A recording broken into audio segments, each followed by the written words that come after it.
This is Tru with Tru Concept TV. Today, we're going to jump right into a reaction video of a husband attempts to kill his wife, but realize that she's still alive. Let's jump right into it.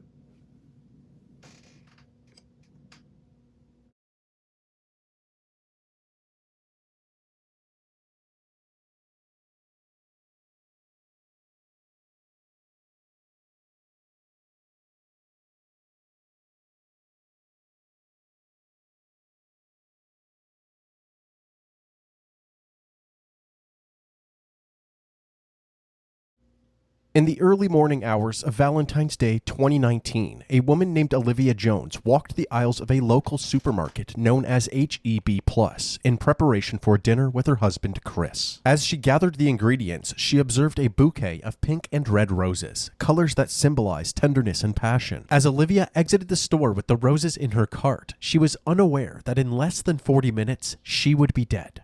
A horrible consequence of so-called toxic love. The police would find her on her bedroom floor in a quiet neighborhood in Beaumont, Texas. 11 minutes earlier, her loving husband Chris dialed 911. Beaumont 911, what is the address of your emergency? Olivia! Please, hurry. Customer wants to take the gun. Tell me what's going on. I'm at home, my wife been shot in the head. Please. Somebody shot in the head. My wife, please. Tell me, where is she shot? In the head. Okay, where in the head? Take it and it went off. Okay. I want you to try to control the bleeding. As soon as the call disconnected, officers headed on their way to the Beaumont, Texas home of Chris and Olivia, located at 5575 Pine Bur Boulevard. At 8:55 a.m., they arrived. Officer Otis Butler was met by a familiar face, 40-year-old Christopher Ray Jones, who was visibly distressed. Officer Butler was close friends with Chris and his wife Olivia. His body cam was rolling while Chris urged the officers to hurry into the house. She in my bedroom. Where's the gun? In the bedroom, broken down on the dresser. Come this way. Okay. Please, come this way. This way. Okay. Please. Olivia! As alluded to earlier, the officers made their way to the bedroom and found Olivia lying on the floor. Baby! Sir. Okay. Step back. What's up, Mr. Butler? I tried to take it. Get his in. Mom! Olivia was found face down with a gunshot wound to the back of her head. Astonishingly, she was still breathing. When the officers rolled her over, they discovered that the bullet had pierced through her right eye. The room she was found in was covered in blood, with spatter all over the walls. The paramedics arrived, and while they tended to Olivia, the police secured the area. Officer Butler had Chris walk him through the events leading up to the shooting. What happened? We had a disagreement. And I say, baby, if you're not working with me, you're working against me. I say, we've been doing this. My 19-year-old stepdaughter was 8. My 11-year-old was 1. I say, Olivia, we can't get it together. We can't be together. Okay. We got several. And I say, I just want a divorce. And her reaction was, she got the gun? I said, give me the gun. She like, I don't remember which hand. I'm like, give me that gun. What is you doing? Stop trying to scare me. I took it. So when you grabbed it, it went off? She yanked. I grabbed it and she yanked back. And the gun went off. Okay. The gun went off. Chris's story immediately set off red flags. How could such a large man be overpowered by his significantly smaller wife? Chris dropped to his knees in anguish, but there were no tears as he asked Officer Butler if he could go check on Olivia. Mr. Butler, I got help. No. You don't need to go in there, okay? Is she alive? Yeah, she is. She is. We got him. Is she alive, Mr. Butler? When we went in there, Please don't tell me she's alive if she's not. Yeah, when I saw her, she was. She was talking? She wasn't talking. Is she breathing? It looked like she was breathing, yeah. Ooh, good. Like, don't Mr. go in there, Butler, please. sir. Sir, I need you to stay right here with me, okay? And calm down. Calm down.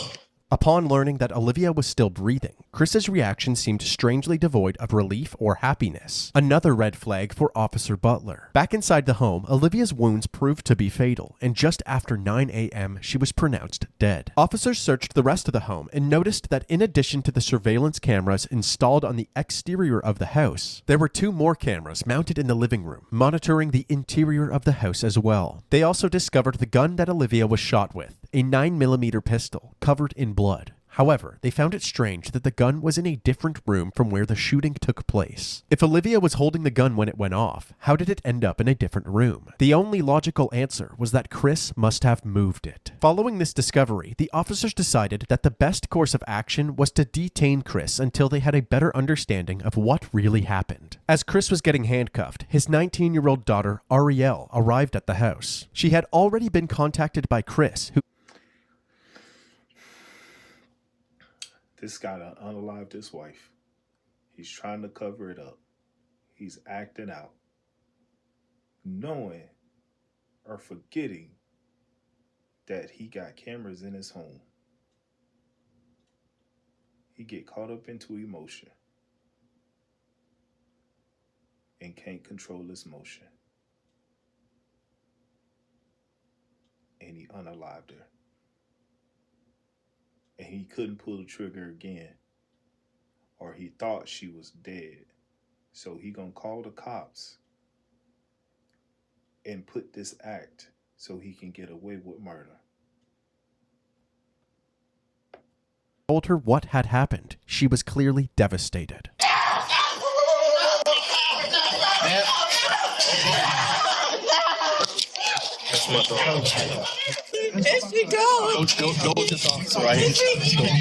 While the officers tried to console Ariel, Chris was escorted to the back of a police cruiser. Lead Detective Mendy Freeman and Sergeant Yvette Barrero of the Forensics Unit arrived at the residence and were immediately caught up to speed. According to him, she grabs a 9mm in their bedroom. And she did that. He claims he reached for the gun to try to get it from her. And when he reached for it, and they struggle over it, boom. At that moment, Olivia's sister Angela arrived at the scene, and Ariel once again broke out into hysterics. All of the evidence was collected and sent to the crime lab. Chris was brought down to the station where they took photos of his hands still covered in blood. They're waiting for the lead detectives. They're going to be the ones that actually interview. So when the detectives finally arrived at the station, they started Chris's interview by asking him what caused the argument. He said that he felt as if Olivia wasn't pulling her weight in the relationship. I am very particular. If you heard that, that's true. I am very particular. You strive for the best for people. I work really hard, and I don't make excuses for myself, and I don't accept excuses for anybody else. After telling her that he wanted a divorce, she went to the bedroom and grabbed the gun. what did you say? Really? You serious? Really? This is not going to solve anything. Okay. You know, this is not, you do not want to do that. Put that freaking gun down before you make a mistake and hurt yourself. She was crying. She was crying. Chris handed over his cell phone, which had access to the home security camera footage. Say you want to access just that camera. You touch that. And that's just that camera. Okay. You follow what I'm saying? So far, let's go back to devices. Yes, sir. And everything is labeled. Carport, backyard, front door, back door, laundry room, inside garage, living room, kitchen. The police examined this footage, hoping to corroborate Chris's story. At 8:41 a.m., Olivia can be seen going about her morning routine in the kitchen. Then, all of a sudden, the footage cuts out. 3 minutes later, at 8:44 a.m., the video is back up, and Chris is captured frantically pacing around the house while on the phone with 911. 11 minutes later, at 8:55 a.m., the responding officers can be seen entering the residence. That means that Olivia must have been shot during this 3-minute gap in the footage. In the interrogation room, Chris was asked why this footage was missing. He claimed that he had no idea. We're still trying to pull up these videos here, okay? Why would there be no recordings on it? I don't know. It should be. Everybody that went in that house should be on it. But like I said, the internet You can go through days and it pretty much does it. We shouldn't have bought that. You just keep, like, you can pick whatever day you want and it's never going to be consistent. That's why I say it was a waste of money. Well, I'm wanting desperately to find some video on here that corroborates what you're telling us, but almost all the videos start right after this event happened. Chris had a bunch of excuses, from internet problems to not charging the camera properly. But at this point, the detectives were taking anything Chris said with a grain of salt. It seemed more likely that Chris, the only one with access to the footage, had tampered with it. Since they did not have the video, they had Chris reenact the moment that he tried to disarm Olivia. Now go ahead and do my initial. She pulls it. Give me the. Okay. And I go. I'm sorry. No, you're good. No, you're good. I don't want the chair. I'm sorry. You're fine. I like the chair, man. I'm reliving it. You are. I'm reliving it. So she should be shot in the back of her right head. Did you feel me twist your? Did you feel me twist? Back here. Did you feel me twist your? I twisted. With each question asked, it seems as if Chris was improvising the answer, actively trying to make the puzzle pieces fit together rather than telling the truth. The detectives ended their initial interview feeling more suspicious of Chris than ever. They then moved on to other members of the family, starting with Olivia's sister, Angela. Olivia Jones is your sister, right? We've been talking a lot lately. We talk every day. I drop her baby to her at the tax office. She's always been timid about everything. But she was the type that whatever went on in their home, she would keep it there. Yeah. Kind of a private person. Yeah. She loved her baby so much that she thought she had to live for them. She would never. Angela went on to reveal the extent of Chris's control over Olivia. She can't talk on the phone after a certain time. He controlled the finances. He never wanted to be in the presence of her family reunions, anything. He never came. But she would have to step off, and when he would call, and all you could hear was him screaming and yelling on the phone. His character is agitation. Like, his character is to be aggressive. I just don't get it. Because all she wanted, my sister was a married type. All she wanted was to be loved. Yeah. She loved love. Like, she loved her babies. She wanted to live for her babies. To make matters worse, Chris's ex-wife Letitia, who he initially met back in 1999, corroborated his pattern of controlling and aggressive behavior. I met Chris Jones in 1999. It was just like a constant fight. Like, he strangled me, choked me out, drugged me through the house. My skin was missing off my back. One time he bit my hand. He had this bite marks in my hand. This was what it was. If the house not clean, he's told me that he would kill me. What? If I was to ever leave him. That's it. Told me how he would do it. The reason I never said anything or went for help was because I was extremely in fear of my life. Because I knew and I felt in my heart that he would kill me. And most damning of all were the allegations made by Olivia's daughter Arielle during her interview. She explained what it was like living at the house with her mom and Chris. One time they were arguing and I heard her say she couldn't breathe. I would see bruises on her. He was choking her out. It broke her down to the point where she believed what he said. Mm-hmm. You won't be nothing without me, stuff like that. Right. Everybody knows my mom. Everybody knows my mom. Everybody knows that we were her world. With each person interviewed, the allegations against Chris were stacking higher and higher. They doubled back with him, urging him to tell the truth about what actually happened to the missing footage. To be honest, I videos. I look guilty. By deleting those videos, I look guilty. Not if you say right now, what you just said a while ago, I freaked out, I panicked, I did some stuff I shouldn't have done. Is that one of them? Yes. How many did you delete? I don't know. Okay. I'm just afraid of being blamed for something I did do something that looks really bad on me.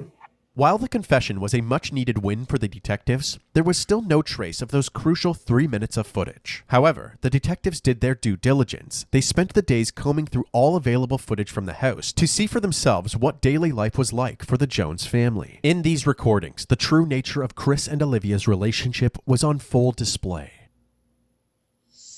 Then you're gonna be looking stupid. Look on the floor. Look on the floor.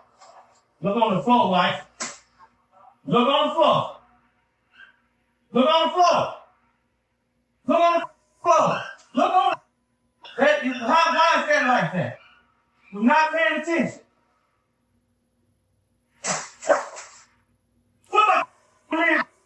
He treated her like a You kid. wasn't worried about the son of a bitch a minute ago. That's your mother.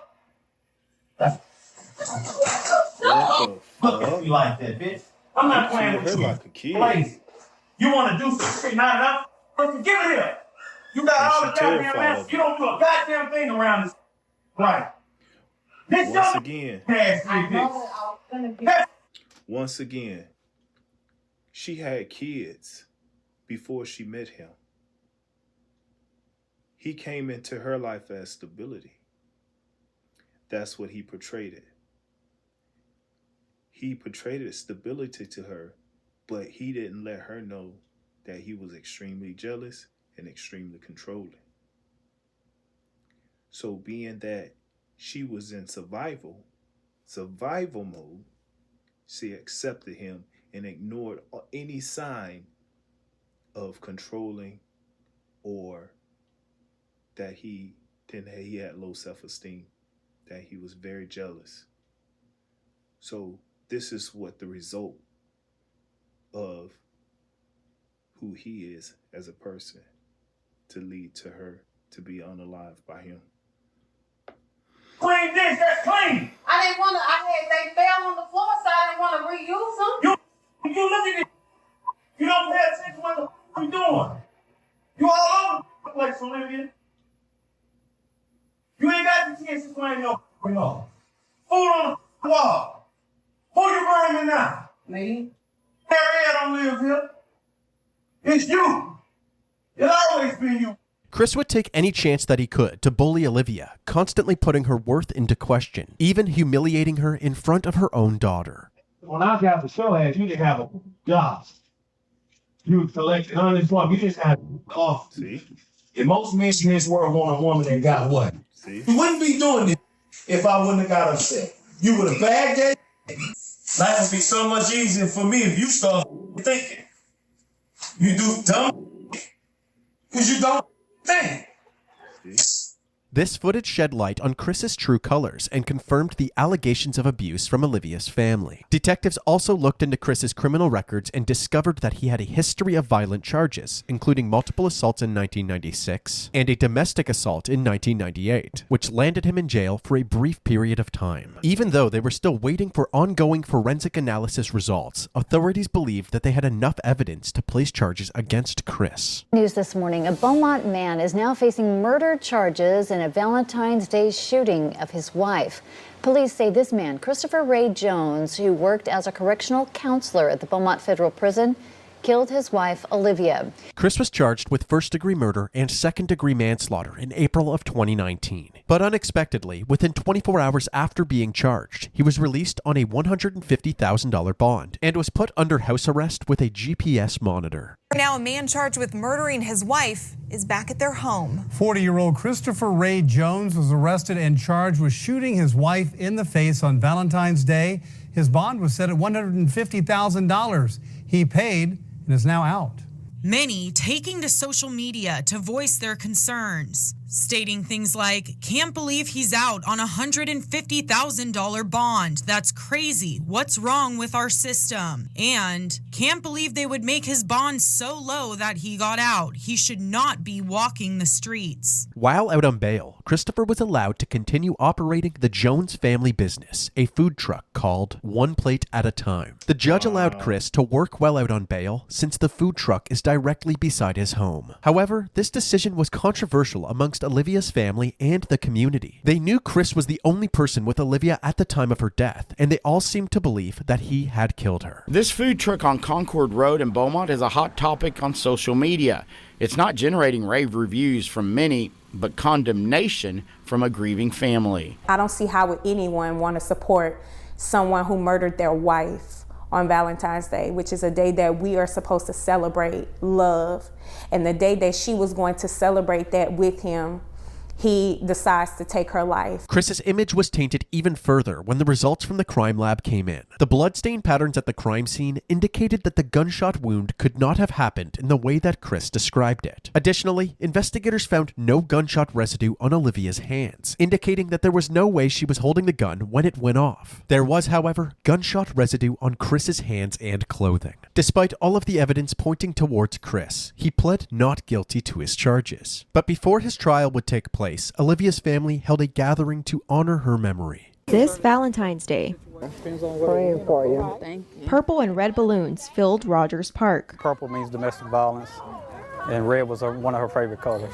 1 year ago today, Joshua Simmons lost his sister. Valentine's Day was one of her favorite holidays. I would give almost anything to have her back right now. What's this year been like for you and your family? If you can wrap it up in one word, it would be frustrating. Frustrated with the fact that Jones isn't behind bars. Now the family wants to raise awareness for domestic violence, but more than anything, they want justice for Olivia. We want him to spend the rest of his life in prison, while my sister spend the rest of her life in the grave.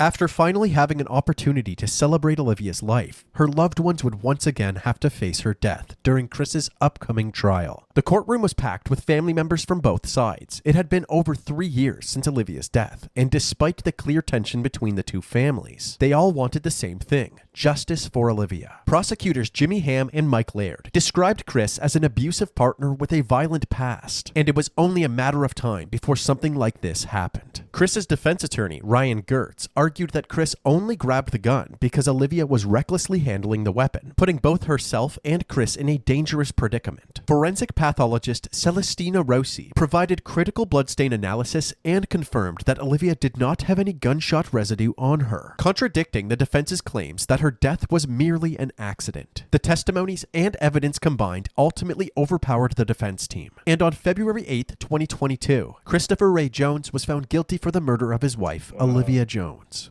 1,118 days. That's how long Olivia Jones's family says they've waited for this moment. The moment when Olivia's husband, Christopher Jones, was found guilty of murder. Olivia died at the hands of her husband on Valentine's Day 2019, and instead of spending a lifetime behind bars, we elected to agree with the state to a third. I'm going to stop the video right there. It's only 1 minute left. We got the full concept of what actually went on.